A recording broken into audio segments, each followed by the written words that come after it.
اس طرح senior vice president Arshad امین انوری صاحب جو پاکستان بننے کے بعد جو پہلی باڈی تھی جو لاہور ہائی کورٹ بار کی تو وہ یہ بنی۔ دوستو دنیا کی تمام بارز کی طرح لاہور بار کی بھی اپنی ایک اٹانومس باڈی ہے جس کے الیکٹڈ صدر صاحب ہوتے ہیں، ایک وائس پریزیڈنٹ صاحب ہوتے ہیں، اور اس کے علاوہ جو بار کے سیکرٹری صاحب ہوتے ہیں، اس کے علاوہ فائنانس سیکرٹری صاحب ہوتے ہیں جن کو باقاعدہ الیکشنز کے اندر ہر سال جو ہے الیکٹ کیا جاتا ہے۔ دوستو لاہور بار کی جو ہسٹری کے اندر جن ناموں کو یاد رکھا جائے ہمیشہ اور جن کی خدمات کو کبھی بھی فراموش نہیں کیا جا سکتا، ان کے اندر چند نام میں آپ گنوا دیتا ہوں، جس میں ایڈوکیٹ ولیم ریٹیگن صاحب، ایڈوکیٹ جی آر گولڈ سیبرے صاحب،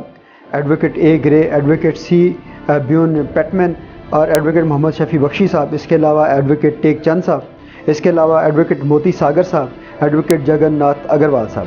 اس کے علاوہ مہر چند مہاجن ایڈوکیٹ اور خلیفہ شجاع الدین ایڈوکیٹ صاحب کے نام نمایاں طور پر شامل ہیں۔ ان ناموں کے ساتھ ساتھ ایڈوکیٹ مکند لال پوری صاحب، ایڈوکیٹ فضل حسین صاحب، ایڈوکیٹ گوگل چند نارنگ صاحب، ایڈوکیٹ ایم انور صاحب، ایڈوکیٹ منظور قادر صاحب اور ایڈوکیٹ محمود علی قصوری صاحب، اور اس کے علاوہ ایک میڈم ہے مس آر ایس قاری صاحبہ کے نام بھی شامل ہیں جنہوں نے ہمیشہ بار کی خدمات انجام دی ہیں۔ بار کی ایک بڑی خوبصورت لائبریری ہے، بہت بڑی لائبریری ہے جس کے اندر سینکڑوں کتابیں موجود ہیں۔ ان کتابوں کو وکلاء کے لیے فری جو ہے وہ ان کو ایک ممبرشپ ہے جو ان کو دی جاتی ہے، وہ وہاں سے بکس ایشو کروا سکتے ہیں۔ یہ لائبریری قائم تھی چیف کورٹ کے اندر، لیکن 1976 کے اندر اس کو دوبارہ سے تعمیر کیا گیا اور اس کے اندر نئی بکس جو ہیں وہ لا بک لا کے رکھی گئی۔ دوستو سن 1892-93 سے لے کر سن 1902 تک اس کے تقریباً 25 سے 27 ممبر تھے بار کے، لیکن آہستہ آہستہ یہ تعداد بڑھتی ہوئی آج جب ہم دیکھتے ہیں تو لاہور بار کے جو تقریباً 1 لاکھ سے زیادہ ممبر ہیں وہ استفادہ کر رہے ہیں لاہور بار سے۔ دوستو 2022-23 کے لیے جو نئی باڈی الیکٹ کرنے کے لیے الیکشن جو ہونے جا رہے ہیں اس کے اندر میں آپ کو گنوا دوں کہ کون سے جو وکلاء صاحبان جو ہیں وہ حصہ لے رہے ہیں۔ ان کے اندر ایڈوکیٹ چودھری اشتیاق احمد خان صاحب صدر کے لیے کھڑے ہو رہے ہیں اور ان کے اپوننٹ ہیں ایڈوکیٹ محمد لہرا صاحب خان گوندل صاحب۔ تو یہ دو جو وکلاء صاحبان یہ جو صدر کے لیے اس کانٹیسٹ میں حصہ لے رہے ہیں لاہور بار کے نیکسٹ جو 23-24 کی باڈی کے لیے۔ اس کے علاوہ نائب صدر کے لیے ایڈوکیٹ احمد گوندل صاحب ہیں، ایڈوکیٹ افتخار علی بھٹی صاحب ہیں، میڈم ربیہ باجوہ اور ایڈوکیٹ عبدالرؤف بھٹی صاحب ہیں، ایڈوکیٹ میاں سردار گلن صاحب، ایڈوکیٹ چودھری وارث علی سریا صاحب۔ اب اس کے علاوہ سیکرٹریز کے لیے میڈم صباحت رضوی صاحبہ کھڑی ہو رہی ہیں، ان کے اپوننٹ ہیں ایڈوکیٹ قادر بخش چاہل صاحب اور میاں محمد عرفان ایڈوکیٹ۔ اس کے علاوہ فنانس سیکرٹری کے لیے جو دوست کھڑے ہو رہے ہیں وکلاء صاحبان، ان میں سے عادل فہیم شیخ ایڈوکیٹ، عامر سہیل ایڈوکیٹ اور شاہ رخ شہباز وڈائچ ایڈوکیٹ۔ تو یہ ایک جو کانٹیسٹ ہونے جا رہا ہے نیکسٹ سیچرڈے کو لاہور بار کے اندر۔ تو موجودہ جو صدر اس وقت ہیں یعنی جو 22-23 کے لیے الیکٹ کی گئی تھی، ان کے اندر ہیں جناب سردار اکبر علی ڈوگر صاحب جو صدر ہیں لاہور بار کے موجودہ صدر، اور اس کے علاوہ موجود نائب صدر جو ہیں چودھری سہیل شفیق صاحب، اور اس کے علاوہ رائے عثمان احمد صاحب جو سیکرٹری ہیں لاہور بار کے، اور جناب رانا اختر علی صاحب جو ہیں وہ سیکرٹری فنانس ہیں جو موجودہ ہیں۔ اب یہ جو نیکسٹ باڈی چنی جائے گی اس کے اندر پھر یہ چینج ہو جائے گی ساری کی ساری باڈی۔ تو لاہور بار جو ہے اس کی خدمات جو کبھی نہیں بھولی جا سکتا۔ 2007 کا جو بحران آیا تھا جوڈیشری کے اوپر، جس کے اندر بہت سے وکلاء نے اپنی جانیں بھی گنوائیں اور شہید بھی ہوئے، اور اس رول آف لا کو قائم کرنے کے لیے، آئین کی بالادستی کے لیے مشرف دور کے اندر انہوں نے ماریں کھائیں، اور تقریباً 7 کے قریب جو ہے وکلاء صاحبان جن کے اندر لاہور بار کے ممبرز بھی شامل تھے، اور وہ ان کو جلا دیا گیا، جلسوں کے اوپر پیٹرول پھینک کے آگ لگائی گئی۔ تو ان قربانیوں کو کبھی نہیں بھولا جا سکتا جو وکیلوں نے رول آف لا کے لیے دی ہیں، اور جو کانسٹیٹیوشن کو اپہیلڈ کرنے کے لیے، اس کو ہمیشہ کانسٹیٹیوشن کی بالادستی کے لیے جو انہوں نے کام کیا ہے اس کو کبھی نہیں بھولا جا سکتا۔ اور یہ تمام جو ہیں لاہور بار کے جو اس کے اندر ممبر بھی شامل تھے، اس کے علاوہ پاکستان بار بھی ہے، پنجاب بار بھی ہے، سپریم کورٹ بار بھی ہے، لیکن لاہور بار کا، کیونکہ میں ایک آپ کو بات بتا دوں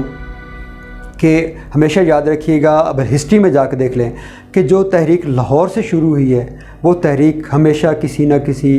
کروٹ بیٹھی ضرور ہے۔ باقی چاہے جہاں سے مرضی تحریک شروع ہو، وہ تحریکیں چلتی ضرور ہیں، اپنا اثر رسوخ بھی رکھتی ہیں، یہ نہیں کہ وہ ناکام ہوتی ہیں، لیکن لاہور کی جو خاصیت ہے اس کے اندر جو بھی تحریک چلی ہے اس تحریک نے ایک تاریخ رقم کر دی ہے، اور یہی حال جو ہے وہ 2007 کے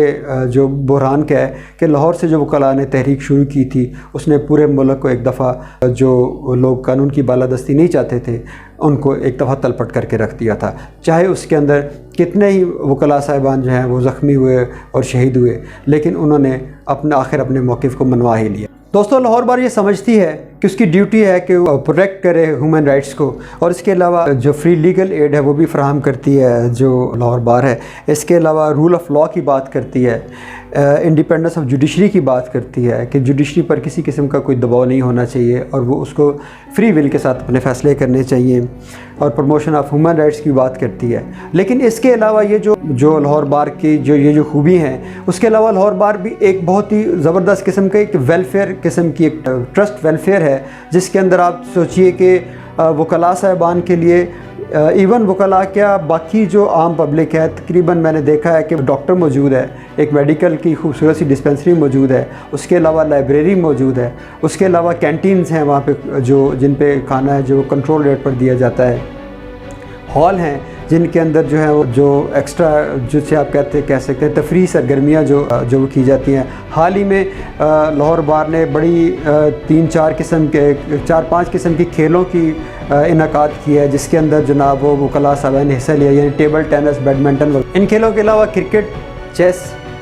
کے بھی مقابلے کروائے جا رہے ہیں، یہ میں نے حالیہ دیکھے ہیں۔ اس کے علاوہ ہر سال جو ہے جو لاہور بار ہے وہ ایک بک فیئر کا اہتمام کرتی ہے، جس کے اندر تقریباً 50 سے 70% جو ہے وہ جو بکس ہیں، لاء بکس ہے یا کوئی اسلامی کتابیں ہیں، ان کے اوپر ڈسکاؤنٹ لگا کر وہ عام پبلک کے لیے وہاں پہ ایک بک فیئر کا اہتمام کیا جاتا ہے۔ نہ صرف جو ہے بار symbol of defender of the fundamental rights ہے، وہ اس کے علاوہ بھی ویلفیئر کے بھی بہت کام کر رہی ہے۔ تو میری دعا ہے کہ یہ ہمیشہ اسی طرح قائم رہے اور پھلتی پھولتی رہے۔ دوستو، آج کا ہمارا یہ ٹاپک تھا لاہور بار کے الیکشنز کیونکہ سر پہ ہیں، تو میں نے کہا چلو اس کے اوپر ہی ولاگ جو ہے پھڑکا دیا جائے، تاکہ وہ میرے جو وکلاء دوست ہیں یا باقی دوستوں تک اس کی جو موٹی انفارمیشن ہے پہنچ سکے۔ تو دوستو، میرے چینل کو سبسکرائب کرنا نہ بھولیے اور بیل آئیکن کو بھی دبائیے تاکہ نئی ویڈیوز آپ کے لیے جو ہے وہ لائی جا سکے اور وہ آپ تک پہنچ سکے۔ لہٰذا اجازت دیجیے، اپنے دوست اپنے خضر کو اجازت دیجیے۔ اللہ حافظ۔